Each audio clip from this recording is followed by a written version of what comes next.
Sometimes retail is worth it. Mobile post. Sorry, I work for a popular mobile store. I was working alone, open to close the other day. Busy all day. I was stressed and feeling exhausted from the constant retail persona that we all do. I finally got a chance to breathe. Sat in the back for a few minutes. An elderly lady meandered in with a thick Italian accent. I thought she was angry about something. Lol. She needed help getting a popular communication app to be able to keep in contact with her family, who is still in Italy. I set it up, showed her how to use it. She wanted some contacts deleted, etc. She was so elated that I had sat with her and showed her everything. We talked about Italy, her family, things she did during the day, how she loves baking. It was enjoyable at least. She came in today. I thought maybe for more help, which was fine. I'm happy to do it. Instead, she hands me a plate and told me that she made me homemade biscotti, a family recipe from her days in Italy. It was so sweet and I felt so appreciated. So sometimes retail is worth it.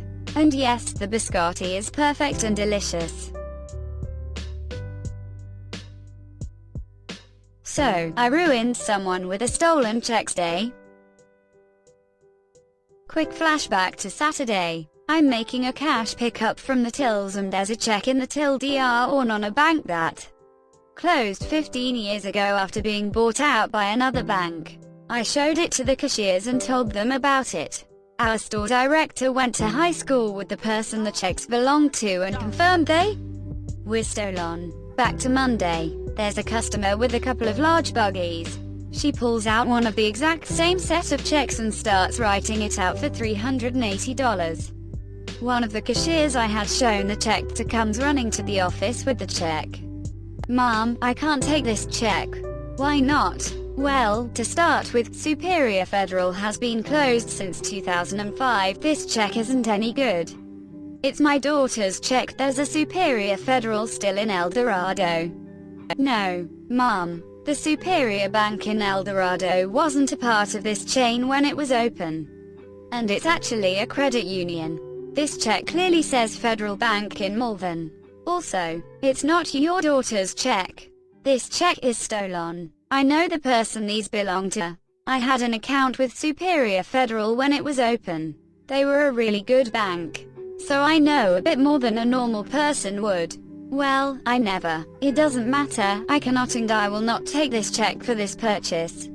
At this point the lady storms out.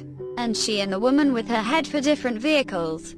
I can't quite get a tag number on them, but I get a good description and call the police department. Upon reviewing the cameras, we discover that the lady had an ankle monitor on. 15 minutes later, they come back, pull into the parking lot of the law office next door and go in. I run out, get a tag number and call the police, who show up and make an arrest. That time a customer threatened to decapitate the CEO. First post here, writing on desktop. Apologies for any formatting issues. This story isn't particularly dramatic but it did raise eyebrows at the time. CM equals crazy man. This happened a few years back at an office supply store I used to work at. CM walks into the store looking for ink for his printer. Pretty standard stuff. I'm checking out another customer at the time. So one of the tech associates meets up with CM and directs him over to the ink aisle to help him find what he needs. CM reveals that he needs Kodak ink, a brand we carry very few packages of as Kodak had long since stopped manufacturing printers.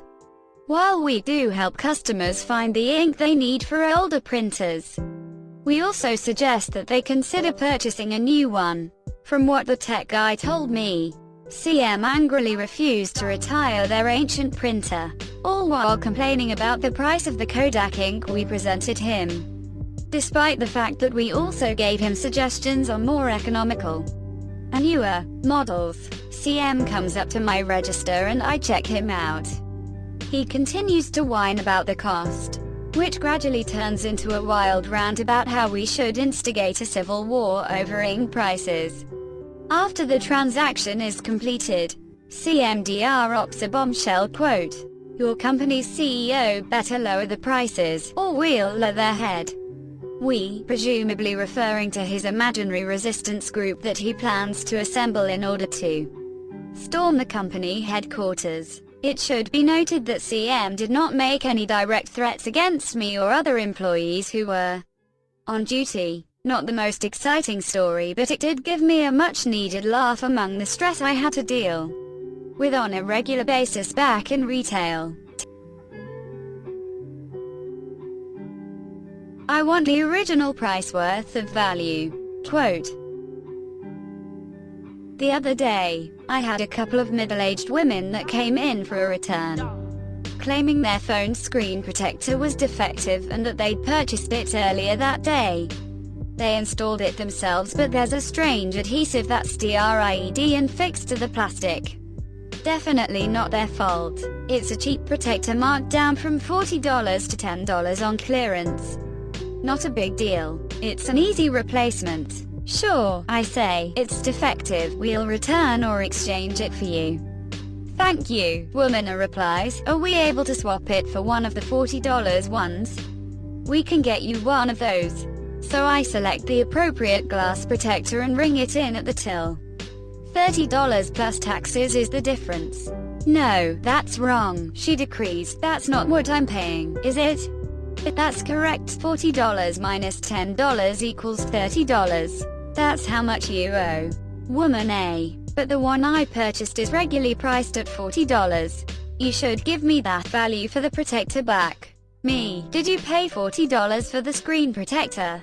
Well, no. But that one, she points to the defective plastic discarded to the side of the till, isn't any good and I want the value of it back. You're getting the value of it back. We can swap it for the same one if you like. And we can verify that it's in working condition. Hoping to provide a solution. But it's met with an indignant no. There's no way to check if the plastic is damaged before you unpeel it. Otherwise I would have seen it beforehand. Quote, let's check. And so, I open the case, and voila, the plastic is perfectly intact. Okay, so you're going to install it for me on my phone?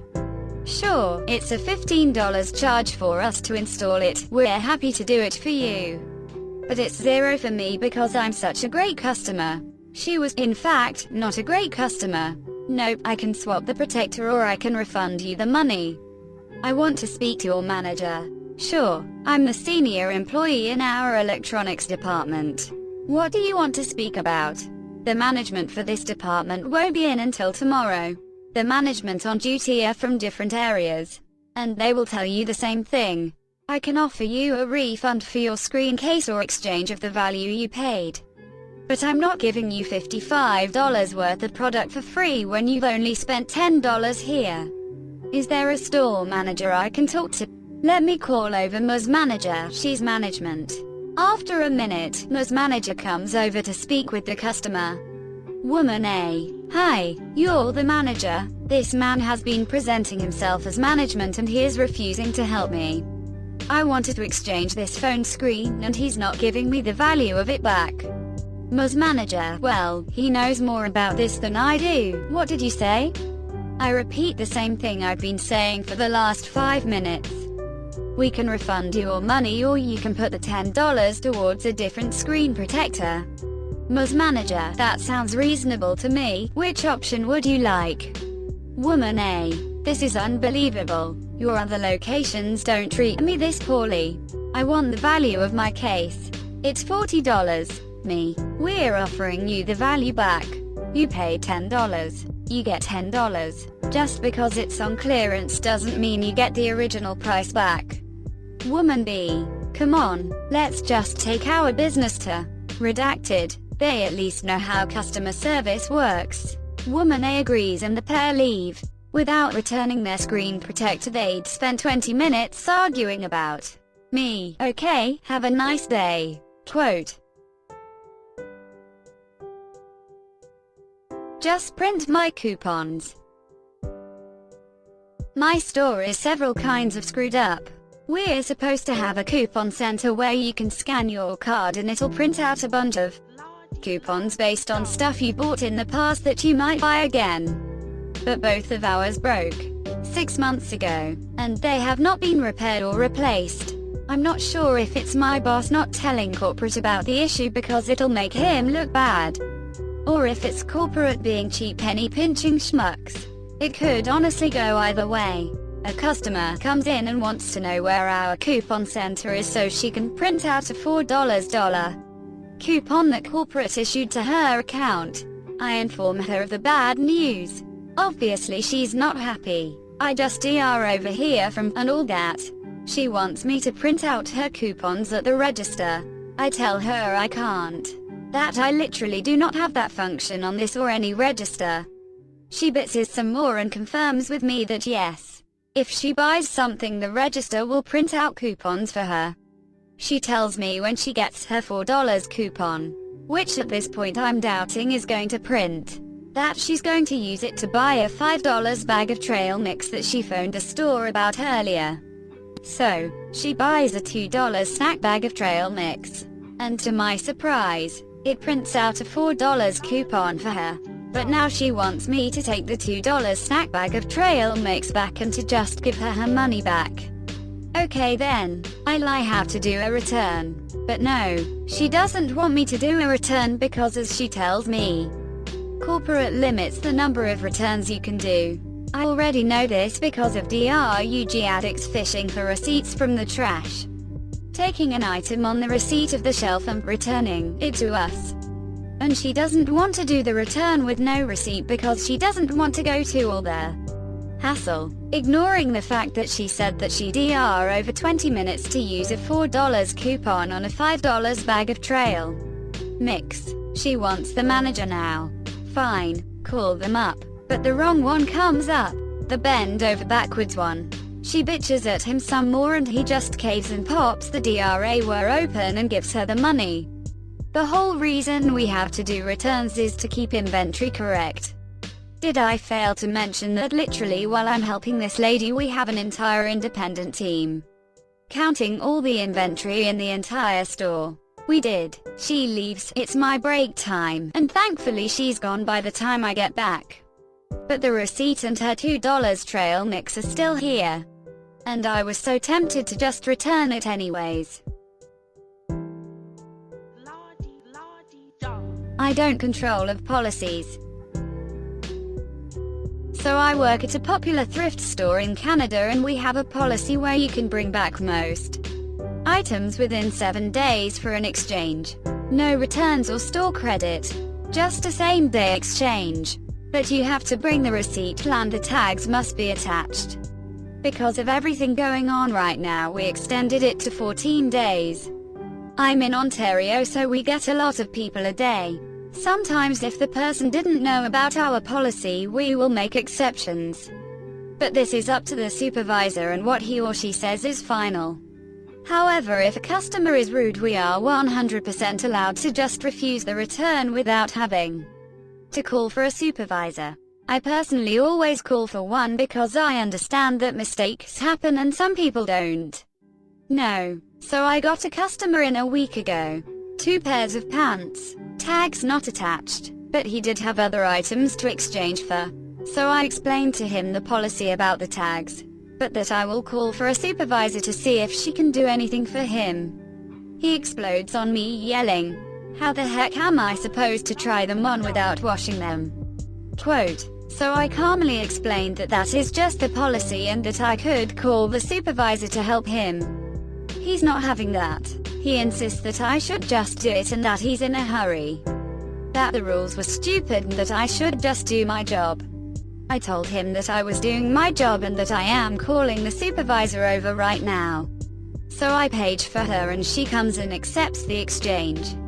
After she left he continues on about how stupid I was being and that I need to learn how to do my job. Of course I told him that I do not make the rules and that if he would like to call head office he can let them know how he feels about it.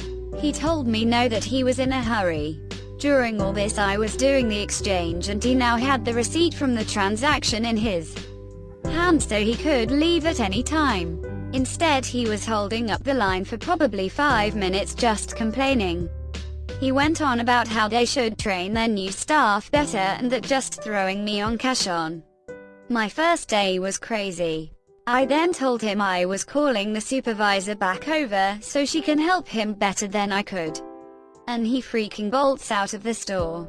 We have fitting rooms that yes we had to close right now, which is why we extended our exchange dates. He could have simply tried them on before having a shower or something. I have no control over company policy and how things work. I just do what I have been trained to do. I found out from my supervisor that he was in every single day. But the thing is, I was with the company for 5 years now. The reason he didn't recognize me was because it was my first day back from maternity leave. I have gotten many awards for my good customer service and have the pins on my apron as proof. What I did was not at all against my training, and I was told after that I did the right thing.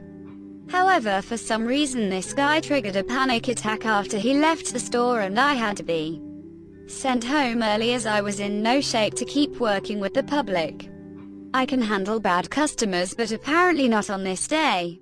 Oh well, I didn't get in trouble for leaving on my first day back, and I have had multiple similar customers since and handle them with a smile on my face. Thanks for watching. Like and subscribe for more Reddit content.